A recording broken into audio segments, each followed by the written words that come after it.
Ahead on NCBA's Cattleman to Cattleman. What's the outlook for herd expansion in 2015? We'll have expert analysis. Plus, we'll spend a day in the life of Kansas cattleman and NCBA officer Tracy Brunner. And now, NCBA's Cattleman to Cattleman with host Kevin Oxner.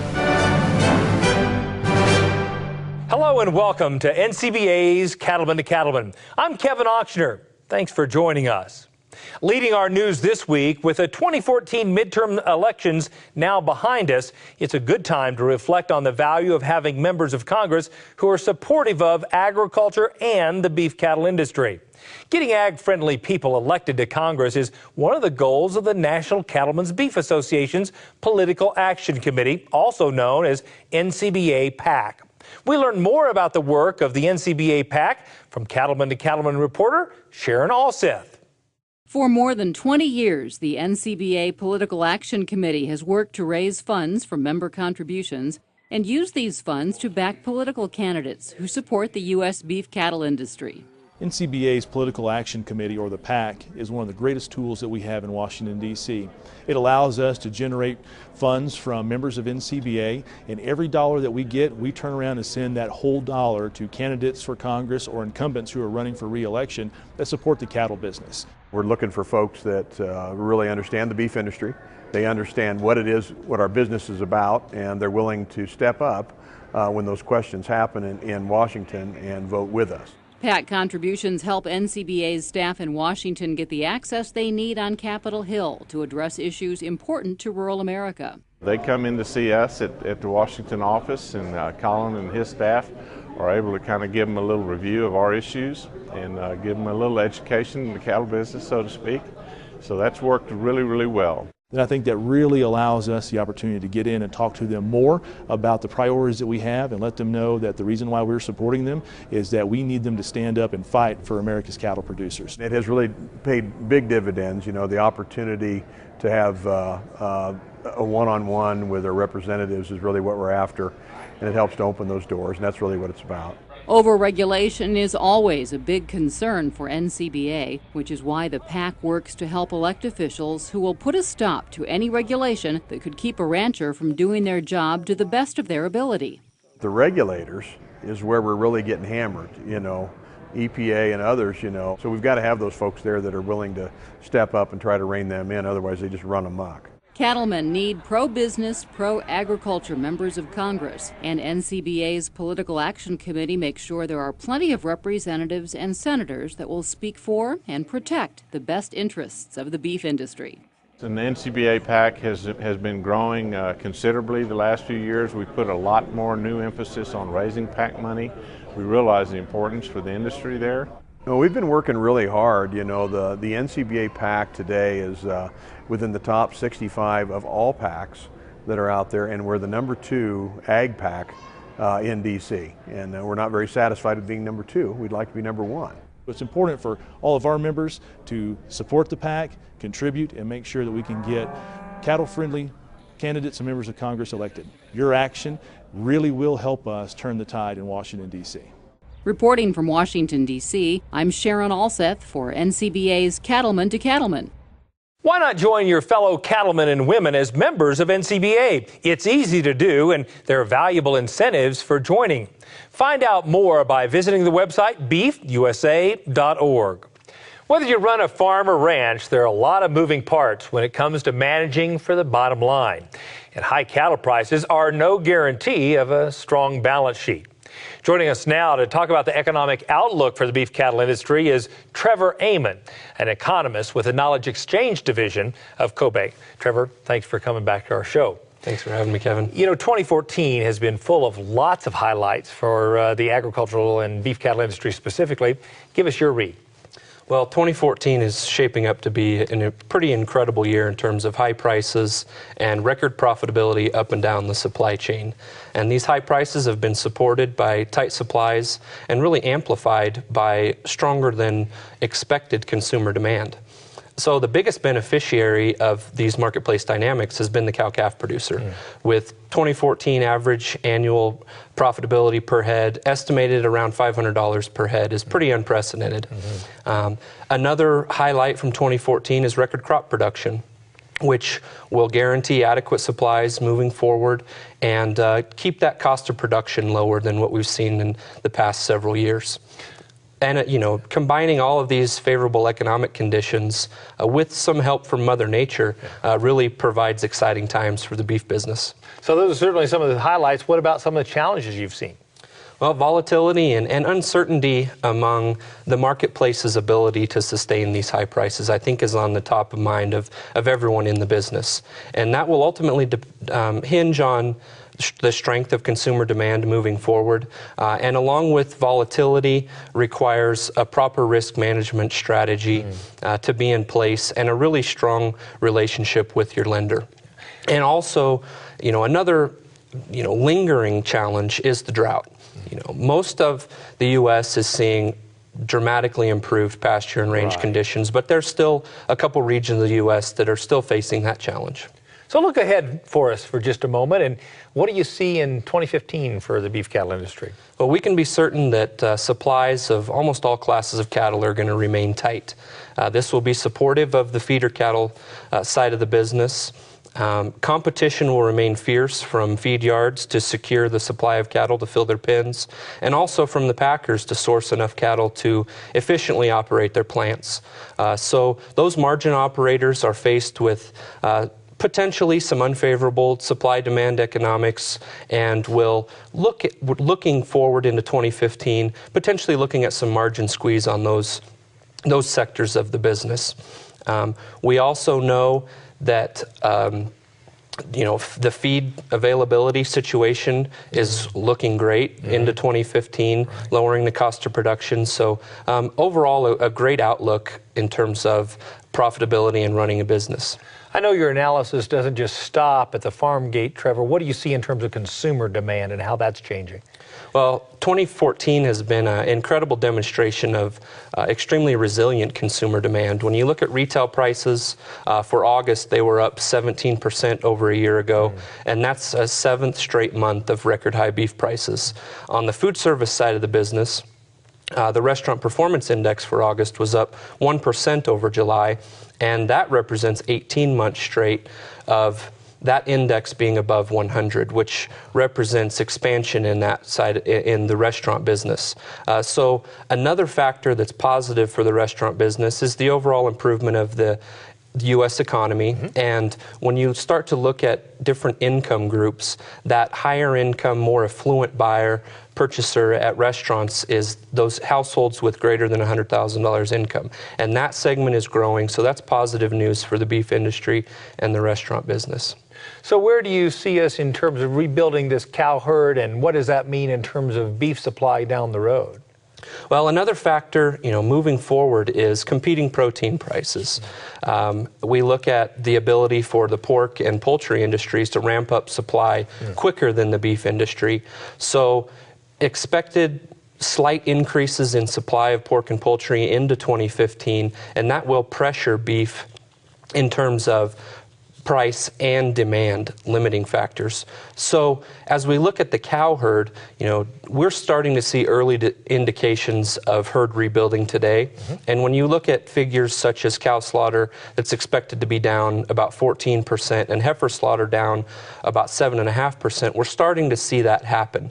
Now, moving forward, if this trend further develops, along with the combination of a favorable feed situation, adequate rainfall, and strong demand holding there, we're looking out into 2017 before we really see any of today's decisions turning into an increase in meat supplies. Very good. Thank you so much for your perspective. Thanks, Kevin. To find out more about farm credit, visit the website farmcredit.com. Still ahead on NCBA's Cattleman to Cattleman. We have great diversity of how the Flint Hills is used, and it's a very great resource both for our state and for our industry. We'll spend a day in the life of Kansas cattleman and NCBA officer Tracy Brunner. Plus, we'll head into the kitchen to see what the beef culinary team is cooking up. Stay with us. We'll be right back. You're watching NCBA's Cattleman to Cattleman on RFD TV.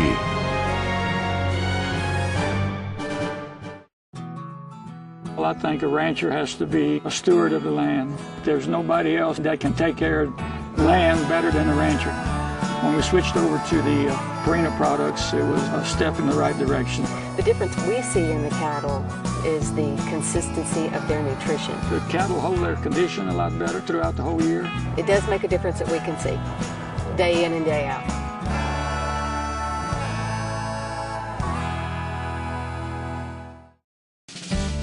Whether you're feeding cattle, milking cows, or baling hay, the work on your farm is never done, which is why you need equipment that works as hard as you do. Get the efficiency and versatility you need with Case IH. From farm-all compact and utility tractors to balers and mowers, all Case IH equipment is designed with one thing in mind: getting the job done. To learn more, visit caseih.com/livestock.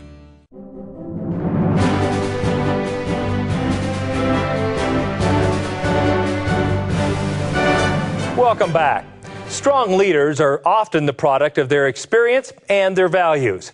For NCBA Vice President Tracy Brunner, growing up and now leading a fourth-generation ranch that includes seed stock, cow-calf, and cattle finishing has provided a wealth of experience and a bedrock of family values. Cattleman to Cattleman reporter Russell Nemitz takes us to the Flint Hills of Kansas to spend a day in the life with the Brunner family on the Cow Camp Ranch.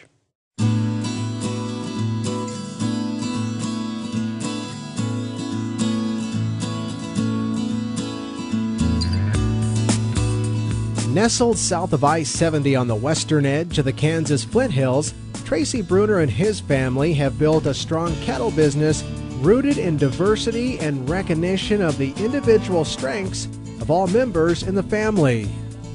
Cow Camp Incorporated is our family-owned corporation, an equal partnership of three brothers, myself and Kent and Mark.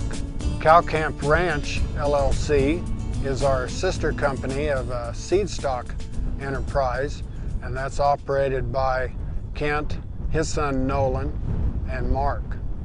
Brunner Cattle Company is a bonded livestock dealer operated by myself and my wife Yvonne. My wife of 33 years is not only my soulmate, but also the bookkeeper and partner in our operation. We have two children, Lauren, or known as Kat, who is married to Jake Jenkins. They have twin boy and girl, Alex and Ava, that are about 2 years old, and a son, Tanner, 21 years old, who's a student at Kansas State University. With enterprises in the seed stock, feedlot, and cattle buying businesses, Cow Camp Incorporated truly is a family affair. These various segments of the industry complement one another and ultimately make the Brunner family more efficient beef producers.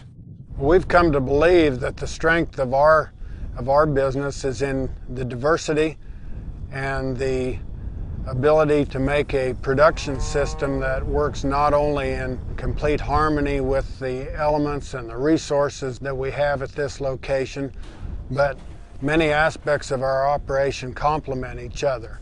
For instance, our feed yard provides nutrients that recycle back into our farming, our cropping operation, and in turn, the products of the farming operation provide feedstuffs for the cattle business.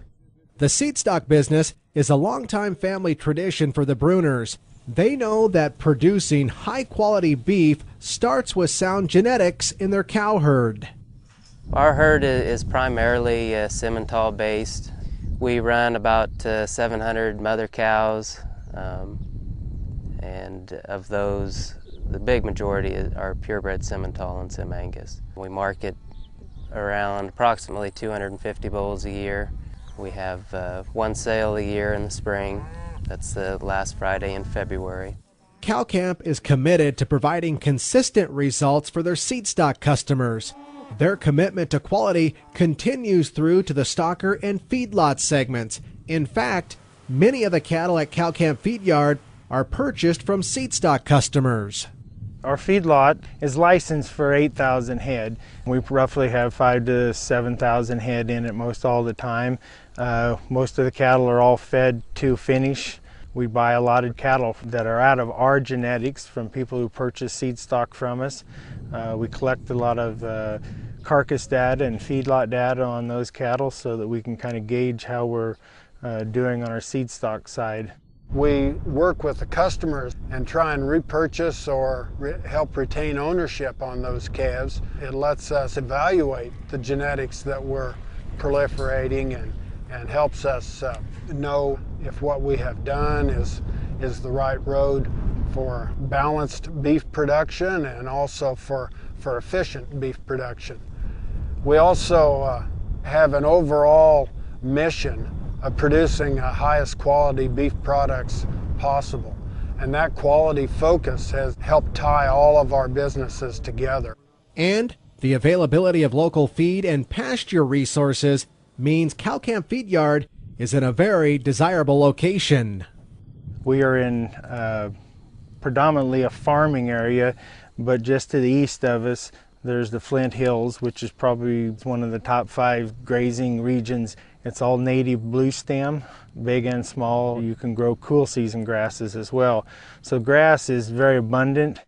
At Cow Camp Feedlot, we graze 2,500 to 3,000 head of yearling cattle a year by 3 to 5 weight steers, take them out on the Flint Hills on mostly double stock to get some cheaper gain on them. And then they come back into the feed yard and we will sort these into uniform groups of cattle and feed them out to their finish weight.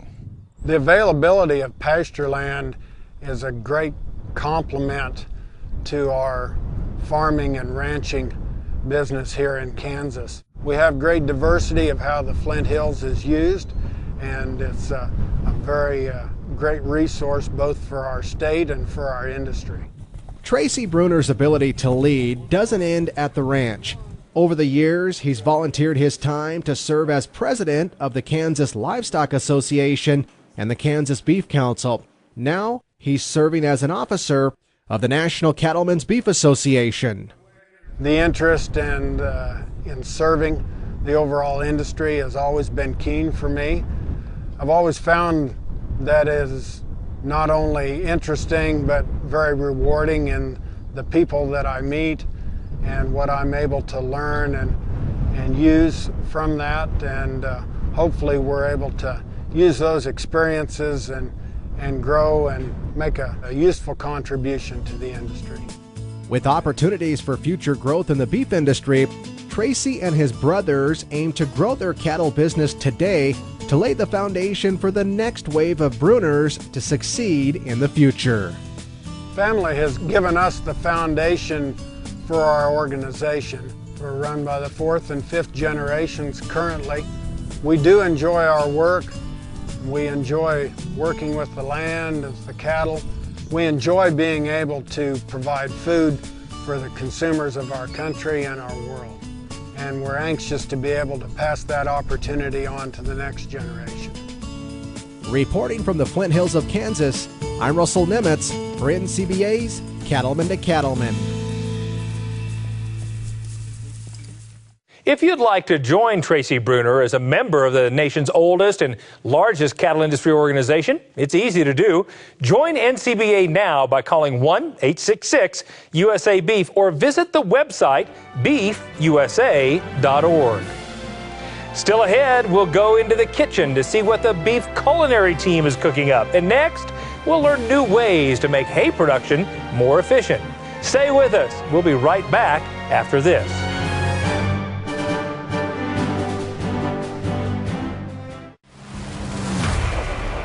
To truck guys, the truck is everything.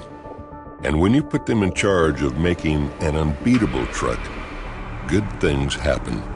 This is the Ram 1500, the 2014 Motor Trend Truck of the Year.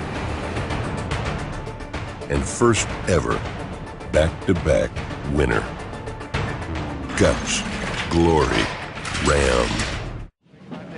here, 210.11. I'm at 210.11. Yes! Joe. Todd, how'd you do? Oh, not bad.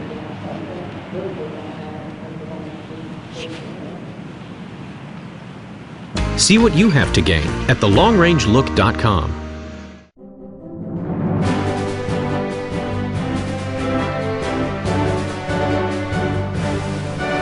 Welcome back. Although many families have been making hay on their farms and ranches for generations, most are not making hay the same way they did 20 or even 10 years ago. It truly is amazing the way technology has continued to improve hay tools and equipment and have allowed for better, faster, higher quality hay production. We have yet another example of the way technology can make your hay production more efficient, as Brian Baxter reports from Wyoming. Advancements in technology have brought big changes to the agriculture industry in recent years. New Holland Agriculture is committed to the development and support of new technologies like auto guidance to help hay operators make the most of their machinery. Well, as far as the features to help operators become and operate more efficient, lately technology certainly has come a long way. Technology has become a really big part of agriculture, and in particular, the auto guidance solutions have really helped to spearhead that. Over the years, operators have gotten really skilled, but today, with the advent of GPS technology and auto guidance solutions, operators are far more productive than what they ever could have been over time. The auto guidance feature in New Holland's hay machinery makes operators more efficient, saving them time, fuel, and even fewer passes through the hayfield. Auto guidance combined with self-propelled windrowers allows operators to maximize their efficiency by simply utilizing, number one, the full width of cut of the head. So it takes a lot of stress off of the operator so that they can monitor machine performance and get done just a little bit quicker. We all make mistakes when we're guiding the head manually. So this takes the guesswork out. IntelliSteer on a self-propelled windrower is going to allow producers to harvest their crops at the peak of quality. Basically by helping them to cover more acres, more ground more quickly. They can get through that large acreage when it's at the peak of maturity, the right time to cut. Hay is never at any greater quality than when it's standing in the field, and the minute you've cut it, it begins to lose that quality. So by cutting, conditioning properly, cutting it quickly, and getting it baled up into that stable packaged form is really the best way to secure that quality of that hay. Near Riverton, Wyoming, Bobby Lane owns a custom alfalfa hay operation where he sells hay to dairy farmers and those in the racehorse business. These customers demand premium alfalfa hay, so Bobby does everything he can to ensure quality in the hayfield. We have to produce a quality product as far as forage analysis goes, protein, feed values. Time is everything. Timing on cutting, timing on baling. Good timing also means I produce a good quality crop, and having machines that do that is very important to me. I am using a New Holland 260 swather disc head. We use guidance on everything we use. Guidance is time's important because we want to get the hay cut, get it off the field, and get the water back on the hay to start a second crop or a third crop or a fourth crop. Experts from New Holland explain that the majority of the time machine operators don't have to steer, but there are times where manual steering is needed. New Holland's IntelliSteer auto guidance system will control the machine most of the time.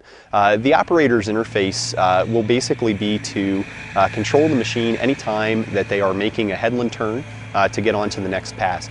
After that is complete and they're mostly aligned with that next line or next row, a simple one touch button engagement of the auto guidance on the command grip handle will allow the IntelliSteer system to take over and put the machine to work. Once they reach the next end of row, the IntelliView monitor will alert them that, hey, the end of row is coming. You need to pay attention and get ready to take over in order to complete that next turn. Another benefit of auto guidance is consistent cutting of the crop regardless of who is operating the machine. Well, for operations where they utilize several different operators to actually go out and run the self-propelled windrowers, what guidance is going to help bring to the table is a whole lot of consistency. Everyone has a tendency to operate things just a little bit differently. If the windrows are consistent and uniform at all times, it's a lot easier to bale. It's going to dry more evenly, more consistently, so the quality is going to be there. So auto guidance can help bring consistency to the total overall operation. It's really going to help improve the efficiency overall from not only mowing, but from raking and baling as well.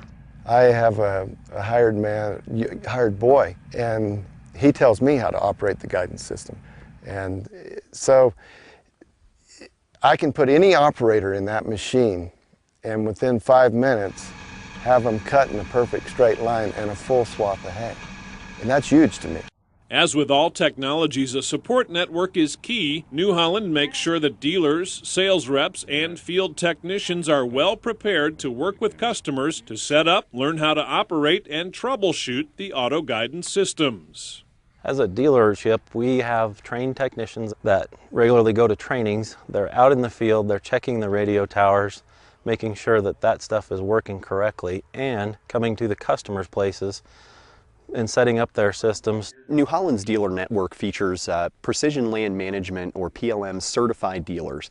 And that means these dealers have attended service trainings and have service techs or precision farming specialists who work at the dealership in order to address guidance issues. Our support network is huge in the guidance end of it. The PLM, or Precision Land Management, as we call it, is huge. We send our technicians to trainings, keep them updated on that so that everybody is above and beyond what we need to have to make things work right.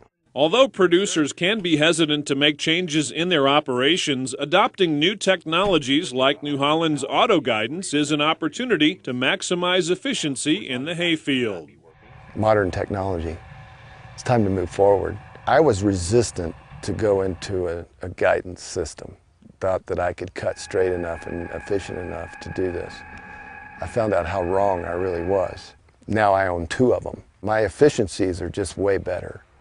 My quality of my hay is better. Everything's just better. I highly recommend the guidance system. It's like, once you do it, there's no going back, ever. Reporting from Wyoming, I'm Brian Baxter for NCBA's Cattleman to Cattleman. If you'd like to get a look at the latest in hay tools and technology, visit the website newholland.com. Still ahead, we'll visit with the cowboy poet Baxter Black. Stay with us. We'll have more of NCBA's Cattleman to Cattleman right after this.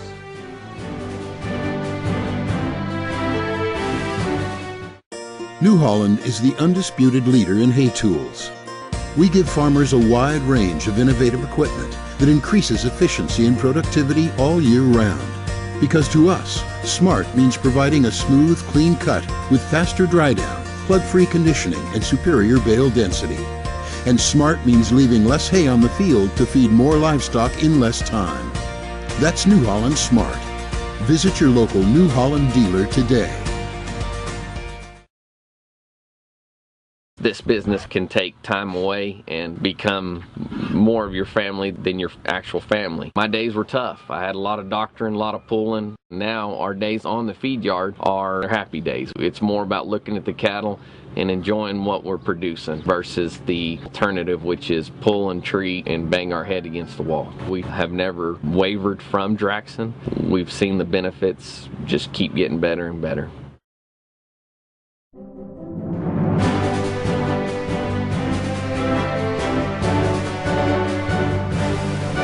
When it comes to costs in the cattle industry, almost nothing hits harder than BRD. Bovine respiratory disease costs money in lost calves, poor performing animals, and in the expense of medications to prevent or treat the disease. That's why, as a cattle producer myself, I'm excited to hear about the BRD CAP, the Coordinated Agricultural Project Team that's working to identify new tools in the fight. Cattleman to Cattleman reporter Brian Baxter has an update on the BRD CAP. For feedlot managers like J.W. Wood of AgriBeef in Moses Lake, Washington, the battle against BRD, bovine respiratory disease, seems to be never-ending. So one of our biggest animal health issues is respiratory disease. It accounts for about 50% of our total death loss, and It's something that we work really hard to manage, and is definitely one of the diseases we spend the most resources trying to manage. The pen writers are really good at going in there and being able to find things that myself or a lot of other people couldn't probably identify in terms of depression, cattle that are real sort of sucked in and gait. Droopy ears is one of the big ones they always talk about, and then some, snot from the nose and stuff. But depression's really the big one. They'll pass up a lot of those things, but they won't pass up depression. If they see one that looks kind of with their head down and depressed and isn't very attentive, that's one that's a good candidate to make it to the hospital. Going to the hospital is necessary for a sick calf, but costly for the feedlot. Across the entire U.S. beef industry, the dollars lost due to BRD add up to huge numbers. Bovine respiratory disease is one of the most common infectious diseases in cattle worldwide, and it is also one of the most economically devastating diseases. We estimate very conservatively that the economic loss at the beef feedlot is over $1 billion annually, and that loss stems from mortality loss and largely quality grade losses in the cattle that end up with the disease. So we've never done the analysis for our location to probably determine the appropriate cost, but it's quite substantial. In visiting with some of the researchers, costs can be up to $253 a head per case. So it's quite substantial, and in an industry where margins are pretty thin anyway, it's something we really are attentive to. Together, Shannon and Holly Nybergs are working as part of a multi-year research project funded by the USDA known as the BRD CAP. The project involves researchers and experts from several universities, all working together to develop tools that will help reduce the incidence of BRD. And so trying to identify ways of reducing the prevalence or incidence of bovine respiratory disease in cattle is one of the goals of this project. We're looking at this in a little bit different way, where we're trying to approach it in a more permanent aspect, where we can try to select cattle that are resistant or less susceptible to this disease by breeding animals that do not have the likelihood of getting the disease. And so our goal then is to reduce the incidence of BRD by producing cattle that are less likely to become infected. The deliverables for the product on the research side is trying to identify the genomic regions that are associated with BRD's susceptibility. And if we identify those genomic regions, we will then be able to use a genotyping platform where the breed associations and the AI companies can use those as part of a sire summary or as part of breeding values to select animals that are less likely to be affected with BRD. This will translate then in reduced incidence of BRD in the cattle industry. By working with AgriBeef's Par 4 feedlot and others in the cattle industry nationwide, the BRD CAP researchers are gathering valuable genetic data on animals that may show greater or less susceptibility to BRD. The industry has been integral in our ability to conduct these studies. For example, just in the two studies looking at the beef and dairy herds, trying to identify animals that are susceptible and resistant, we have screened hundreds of thousands of animals. And if we had to purchase each of those animals and feed those animals for the sole purpose of the study, we wouldn't have been able to conduct the study. So the partnering of the BRD CAP with industry has been critical in our ability to conduct these studies. Anything we can do to decrease our mortality and morbidity rates is going to be in our favor, right? And so we're really, as an industry, it's a big concern of ours, and like I said, it accounts for nearly 50% of our death loss, and so anything we can do to lessen that and work with the researchers in order to lessen those BRD cases is going to be in our benefit. Genetics is only one factor. Stress, weather, and the overall animal health protocol for calves will always play a role. However, the goal of providing producers both at the feedlot and cow-calf level a tool they can put to work to select BRD-resistant animals is growing closer to reality. Those genetic tools, the genetic selection is going to occur at the cow-calf level. And so how can the cow-calf producer take advantage of making these genetic selection decisions in their operation. So there's really twofold. One is reducing BRD losses at their own ranch, if those occur. But really the majority of the economic loss occurs at the feedlot level as those calves are transferred in ownership to the feedlot. And a cow-calf producer is going to be interested in that and looking at reducing the disease susceptibility at the feedlot level, because those improved values are going to be passed back through the chain and be valued as higher valued calves when they go to sell them through the feedlot. So marker-assisted selection is when we have markers or regions on the DNA that are variant that we can follow in cattle to predict what their performance is going to be. In this instance, we would predict if they were likely to become infected with BRD or not. So if we can identify those regions and we can look at those markers that we know mean that an animal is less likely to become susceptible to BRD, we can select for those animals that are less likely to become affected. So when they get into the feedlot or when they become mother cows, we will have a lower incidence of the disease both in the feedlot and in the herd.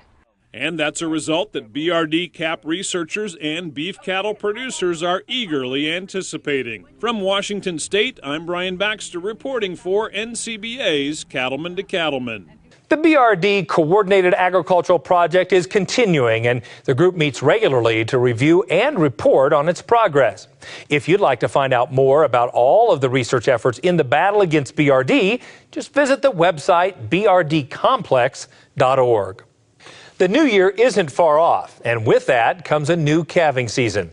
One of the easiest ways to keep track of the coming year's calving and performance data is with the 2015 Red Book. This handy item is always popular among cattlemen and women, and it's time to order yours now. Joining us in the studio now to tell us more about the Red Book is Grace Webb, Manager of Producer Education for NCBA. Grace, thanks for coming to the show. Thank you. You know, tell us a little bit about the features of this very, very popular little Red Book. Well, the Little Red Book, as it's known throughout the industry, is a great way for producers to keep those better records by tracking the daily production activities while they're in the field. The book contains over 100 pages to record calf information, herd health, AI breeding, cattle sales, pasture usage, and death loss, just to name a few. Well, tell us a little bit about why you believe record keeping is so critically important to today's cattlemen. It's very important right now to keep good records, to track your cattle and your production activities, because, you know, right now with everybody looking at the background of cattle and where your meat's coming from, to be able to hold that in your palm of your hand and to have that on your computer is really important in today's market. So if I wanted to customize the book and give it to some of my own customers, how would I go about doing that? The book can be customized easily in 100 books or more, and they can do that by visiting the website and contacting me directly, and I'd be happy to help them with that process. And what would you say to folks who may not want to order quite as many books?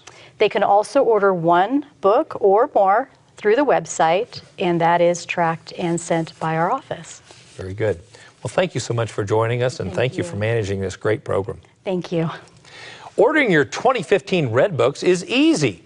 Just visit beefusa.org, or you can call and place your order directly at 1-800-525-3085. Stay with us. We'll be right back. This isn't a job, it's a calling. Your hard work helps feed the world. Being linked to those who care for the land is our calling.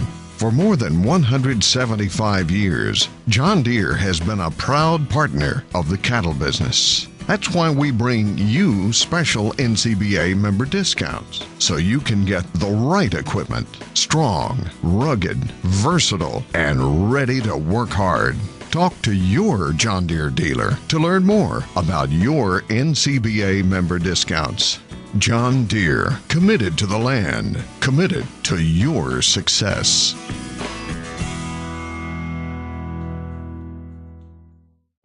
Hello, I'm Kevin Ochsner, host of NCBA's Cattleman to Cattleman.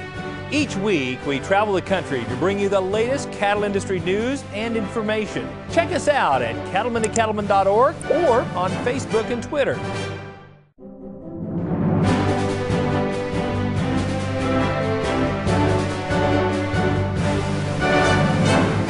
One of the great things about beef is that it's so versatile. It can fit into any meal, including a breakfast that will help you get your day started with a protein kick. And Kristen Ledgerwood from the Beef Culinary Center is with us today to share a delicious and satisfying beef breakfast recipe. And I understand, Kristen, one that's in a mug. Is that right? That's right. How much simpler can you get by cooking in a mug? I've never seen anything like that. I'm interested to learn. Well, I don't know about you, but for me, it's almost impossible to get out the door in a decent amount of time with 2 kids and still get breakfast. So this is a really great way to be able to have a nice beef breakfast in under 3 minutes. Well, tell us how you do this. So it just takes a little bit of prep beforehand. Okay. But what we did is we actually started off by making some beef breakfast sausage. And we cut up some vegetables ahead of time and went ahead and bagged those all up. So it makes it just a really fast and easy breakfast. So I've got my mug. Okay. And cattleman to cattleman mug, I might add. That's right. I thought it was perfect. Very well done, yes. And I'm just simply going to take 1 egg. Okay. And we're going to go ahead and add that into our mug. Okay. Very complicated, I know. I can do that. And then with or without shell? No shell. Okay, all right. Nobody wants a crunchy, crunchy well, egg. Okay. And so then, you're not going to stir that up or anything, though? Oh, you can't? I didn't know. You can, yes. That's actually, you caught me. I was supposed to mix that up. So we're going to go ahead and mix that up. I've got a little bit of water in there as well. Gotcha. And that's just going to help add a little bit of volume and moisture to it. So I've got my breakfast beef sausage that we went ahead and made ahead of time. And we're going to go ahead and add some of that in there. But that can be cold. You can just pull that out of the refrigerator and throw it in. Yeah, if I was at home, what I would do is actually take I would portion out my ground beef and my vegetables and actually go ahead and just mix it all together and throw it in a Ziploc bag. So then really all I have to do when I get up in the morning is scramble that egg and add in your vegetables and beef bag, and then you're good to go. That's great. So I personally love some red peppers, so I'm going to add some red peppers. Yeah. Okay, we're going to go ahead and add some zucchini. Oh, sure. If you like zucchini. Yep. Nice little color for the morning. Absolutely, yeah. Okay. And then a little green onion. Oh, yeah. Who doesn't like a little green onion? Green onions. Okay, we're going to add that. Now, if you like cheese. Oh, yeah. Okay, and your kids like cheese. Absolutely. So we're going to go ahead and add a little bit of cheese in there. The dairy industry, too. That's right. And all we're going to do now is we're going to just mix this all together. Wow. And get that egg coated with all of our ingredients. Okay. And then from here, we're literally going to put it in the microwave. Oh, you're kidding.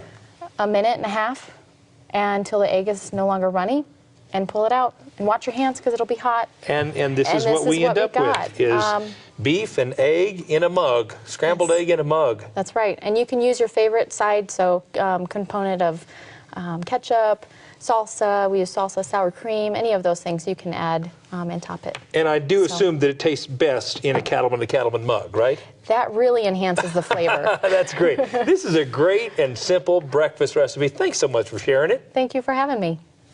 For the beef and egg breakfast mug and other easy beef recipes, visit the website beefitswhatsfordinner.com, or you can always find them on our website. That's cattlemantocattleman.org. We'll be back with more right after this.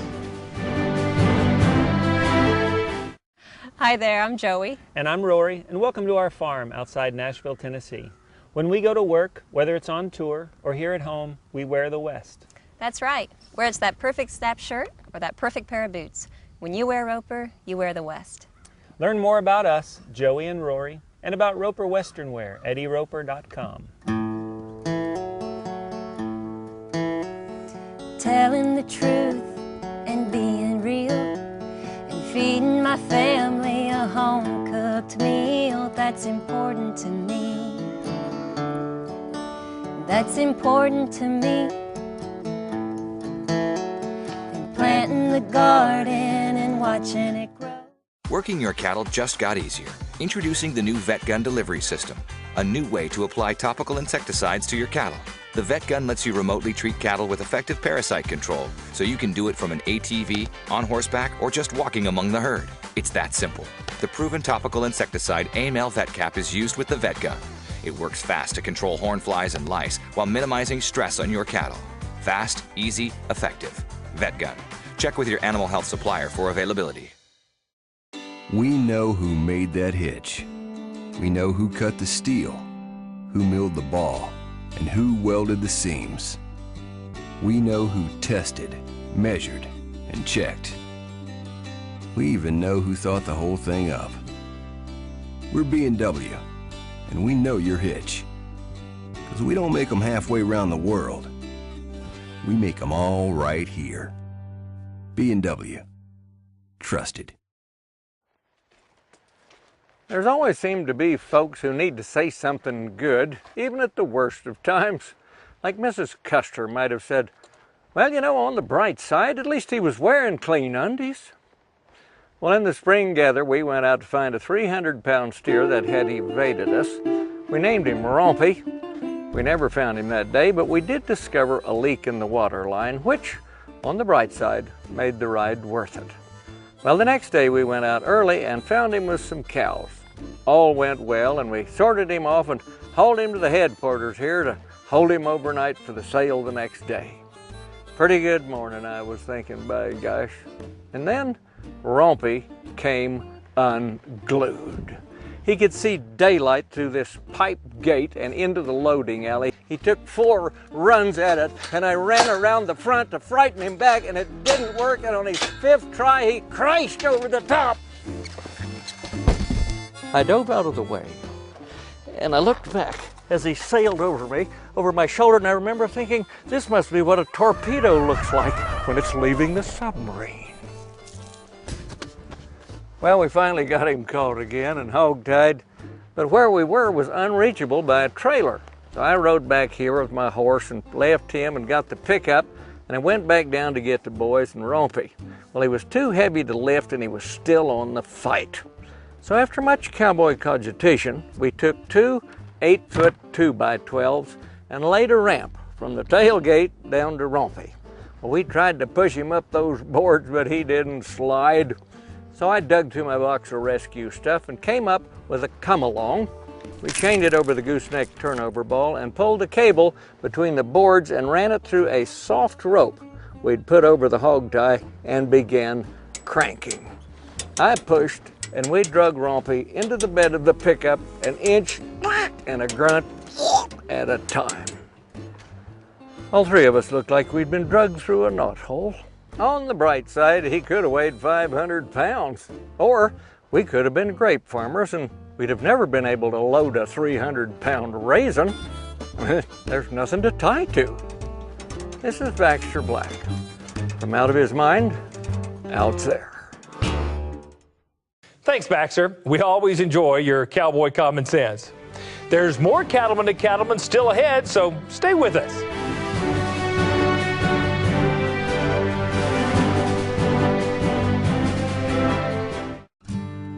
We stand for what we believe in. We believe in you. It's more than a job. It's your way of life. Who you are, where you live, and what you do. The way you treat your cattle, your family, your employees, and your neighbors. The water you drink, the air you breathe, and the ground you walk on. What you do every day gives families something to gather around every night. It's about doing what's right for your cattle, your land, your community, and your business. It's your livelihood, and it means as much to us as it does to you. We all believe in responsible beef. Let's stand together at responsiblebeef.com. Join your fellow cattlemen in sizzling hot San Antonio for the 2015 Cattle Industry Annual Convention and NCBA Trade Show. It's the beef industry's biggest convention, and it's great for education, networking, and fun. Plus, you can check out the NCBA Trade Show for the latest technology. It's the 2015 Cattle Industry Annual Convention and NCBA Trade Show in sizzling hot San Antonio, Texas, February 4 through 7. Visit beefusa.org for more.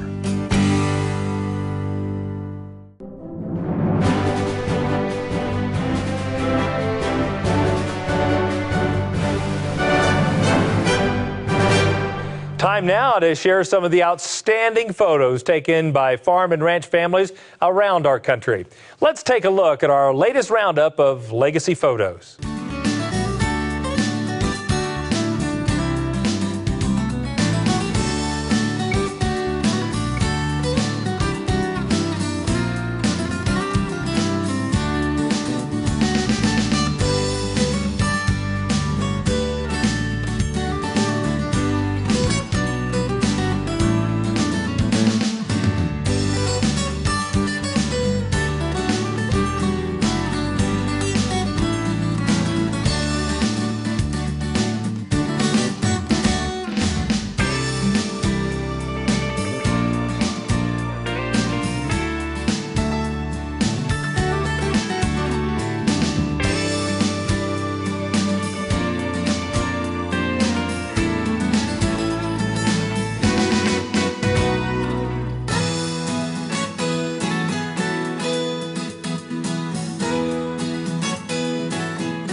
Why not send us a favorite photo from your own farm or ranch?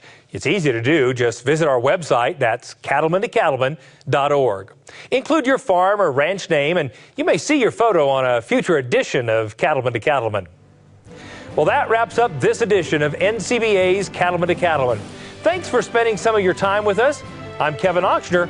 We'll see you next week right here on RFD TV.